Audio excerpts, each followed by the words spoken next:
Irmãos, a graça e a paz do Senhor Jesus Cristo. Vamos dar sequência ao primeiro vídeo que já foi feito, módulo 1. Agora vamos para o segundo módulo de como expulsar demônios e curar enfermos em nome de Jesus. Amém? Quero agradecer a você que se inscreve no canal, você que está compartilhando nossos vídeos. Por favor, essa é uma forma, é uma maneira de você também evangelizar pessoas. Se porventura você não prega, não canta, não está fazendo ainda a obra, quando você compartilha nossos vídeos, você está sim evangelizando, salvando almas. Preste bastante atenção à parte prática. A parte prática, a primeira coisa que você tem que entender, que a oração, a palavra e a vigilância devem ser acompanhadas do jejum. É muito importante que você entenda isso. O jejum vai tornar você uma pessoa mais espiritual. O jejum vai tornar você mais sensível. Então que você possa entender que existem tipos de demônios, existem tipos de casta que só vão sair com o jejum e a oração. Isso a gente pode ver no Evangelho de Marcos, capítulo 9. Após Jesus descer do monte da transfiguração, a gente vê um exemplo prático que Jesus explica sobre isso. E mais à frente você vai entender que o mundo espiritual, o inimigo, ele sabe quem tem poder e quem não tem. O inimigo sabe quem tem autoridade e quem não tem. Não dá para brincar com eles, não dá para brincar. O exemplo prático disso é no livro de Atos. A gente vê os filhos de Cefas, que eram judeus, e eles estavam tentando expulsar um demônio, e eles diziam assim: eu os conjuro pelo Jesus que Paulo prega, eu te ordeno, saia dele. E o demônio disse: eu conheço Paulo, mas a vocês quem sois? Então o demônio sabe quem é que está enfrentando ele, quem é que está de frente para ele. Então aprenda isso. Na batalha espiritual, é importante você estar sensível. A primeira regra é que você entenda a sensibilidade espiritual, saber quem tem influência, quem tem a possessão. Como é que funciona isso? Muitas das vezes estamos em um culto, ou estamos pregando em algum lugar, ou estamos em determinados lugares, ambientes, às vezes fora de culto também, mas quando estamos ligados no Espírito, quando estamos sensíveis, podemos identificar quem tem possessão e quem não tem.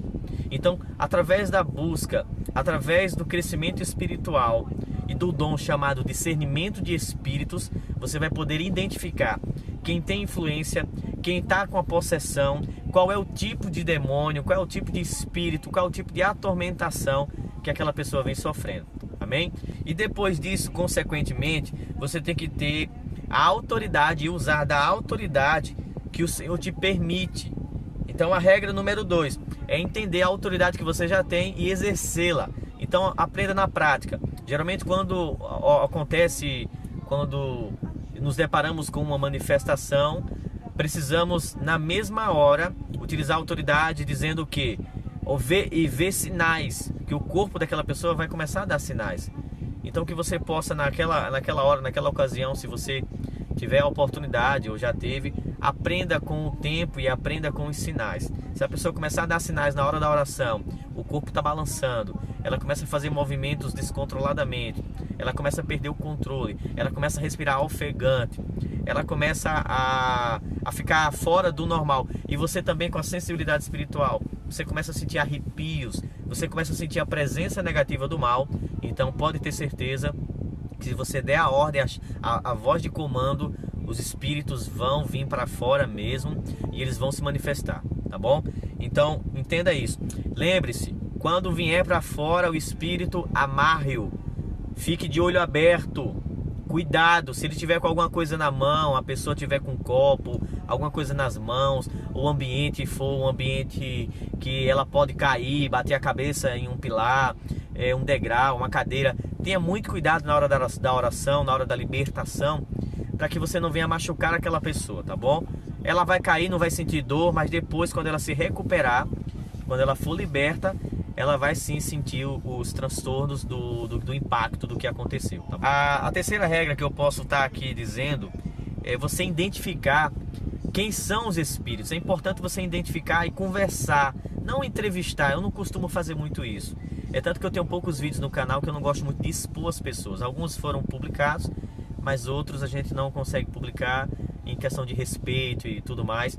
E eu costumo não muito publicar os vídeos de possessão, tá bom? Somente quando as pessoas permitem.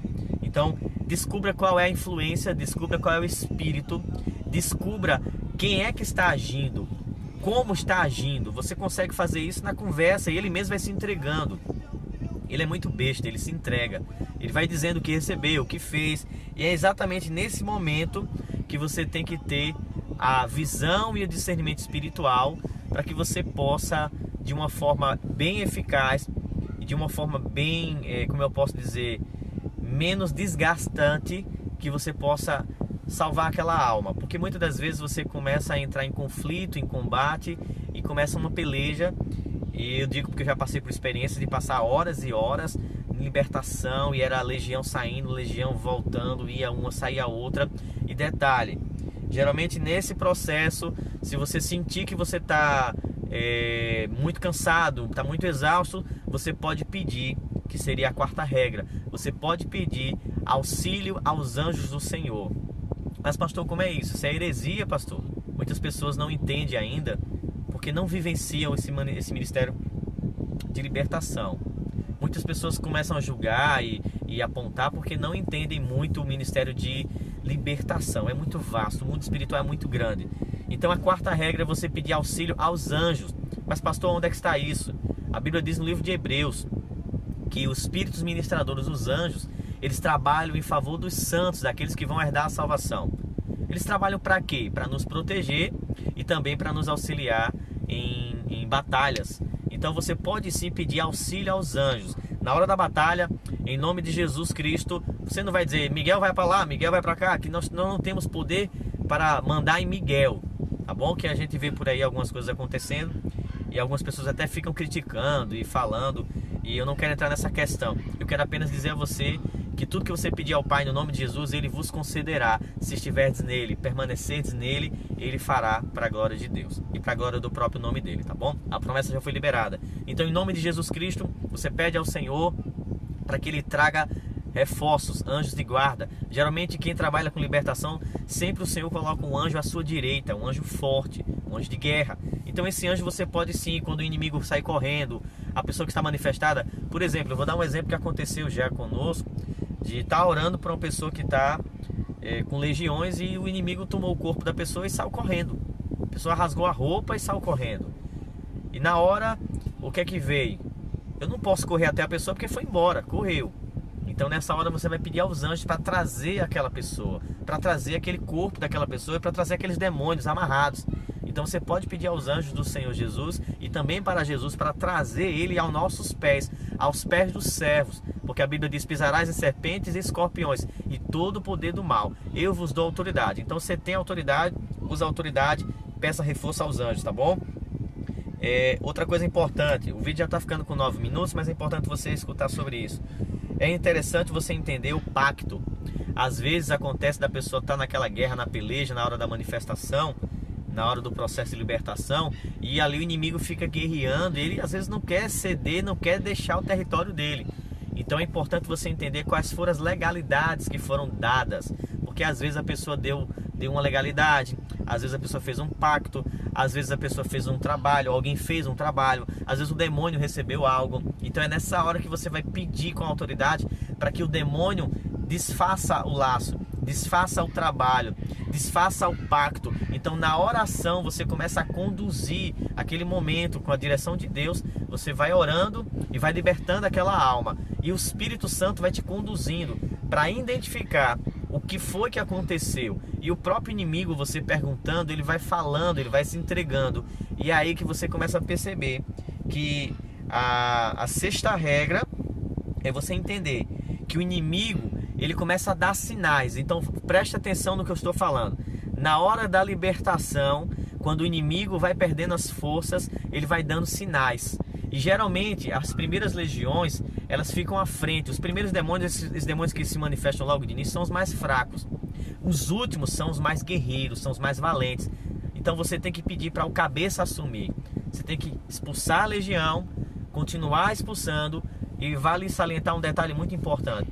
Às vezes na hora da libertação o demônio engana, ele finge que foi embora. Você diz, sai, em nome de Jesus, sai! E você acha que está tudo bem. Então se você não tiver discernimento espiritual, você vai dizer, poxa, está liberado, está liberta a alma, mas não está.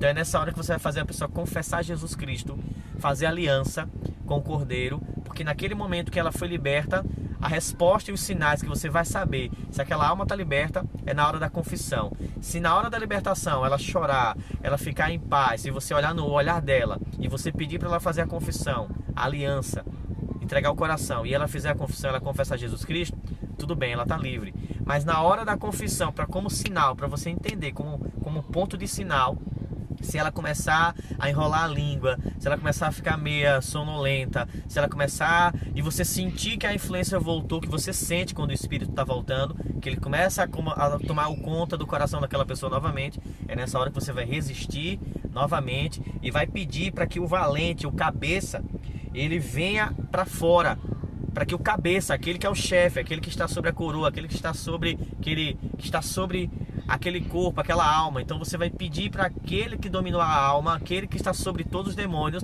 para que você venha enfrentá-lo frente a frente no nome de Jesus. Amém? Então aí você vai conseguir entender que o inimigo começou a dar sinais. E lhe dando sinais é a hora que você vai entender que agora chegou a hora final de libertar aquela alma.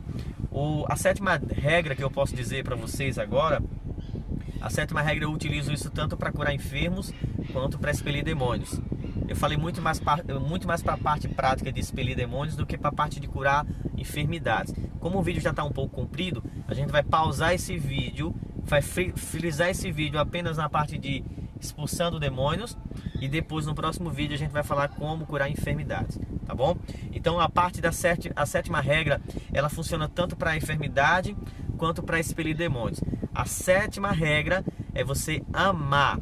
Ame a alma, ame aquela vida, ame aquela pessoa que está sendo atribulada, aquela pessoa que está sofrendo por esses ataques espirituais. Quando nós amamos, nos compadecemos, é aí que o poder de Deus opera, é no amor. Então não é porque você vai aparecer, não é porque você é o bambambam, não é porque você tem a unção, não é porque você é isso ou aquilo, não, jamais. Se você fizer isso, você vai estar usando de vanglória e de soberba, e o Senhor não vai te conduzir da forma correta, o Senhor não vai operar da forma correta. Mas se você usar de amor, de misericórdia, chorar por aquela alma e sentir a dor daquela alma, aí o Senhor será glorificado, o Senhor fará proezas no meio de vós. Então, que Deus abençoe, o vídeo já atingiu aí o máximo. Eu quero que os irmãos que estão aí no nosso canal, eles possam nos ajudar, vocês que estão entrando agora, novos visitantes, possam nos ajudar compartilhando nossos vídeos, escrevendo também motivos e dicas de vídeos, por favor. Eu peço aí sugestões de vídeos para que a gente possa crescer essa obra, tá bom? Que Deus abençoe a todos em nome de Jesus. Nos encontramos no próximo vídeo. Shalom!